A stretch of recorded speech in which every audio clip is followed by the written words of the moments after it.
శ్రీశైలం మీద ప్రజాగ్రహం వచ్చింది కాబట్టి, ఆగ్రహానికి సంబంధించి బాధ్యులైన ఎవరి మీద చర్య తీసుకున్నారా? పోలీసుల మీద గాని, విఫలమైన అధికారుల మీద గాని, దేవాదాయ శాఖ అధికారుల మీద గాని ఏమీ లేదు. అదే జగన్ అయ్యుంటే గనక క్రిస్టియన్ కాబట్టి చెడగొడతానికి అన్నటువంటి కోణం ప్రొజెక్ట్ చేసేవాళ్ళు. ఇప్పుడొచ్చేటప్పటికి అబ్బెబ్బే దాంట్లో పొరపాటు జరిగిపోయింది కింద స్థాయిలోనే అన్నటువంటిది కవర్ చేసుకొస్తారు.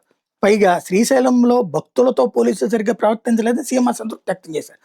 క్యూ లైన్‌లో ఉన్న వృద్ధులు కొందరు ఊపిరాడక ఇబ్బంది పడుతుంటే, వైద్య సహాయం అందించేందుకు బయటికి తీసుకొచ్చారని, ఆ విషయం తెలియని మిగతా భక్తులు వాళ్ళని వేరే మార్గంలో దర్శనానికి తీసుకెళ్తున్న అపోహతో ఆందోళనకు దిగారని హోంమంత్రి అంతా వివరించారు.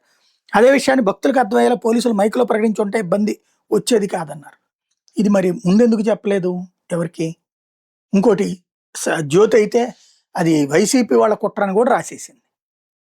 ఇలాగుంటాయి మన వార్తలు, మన వ్యవహార శైలి, వే ఆఫ్ డైవర్షన్ అనమాట.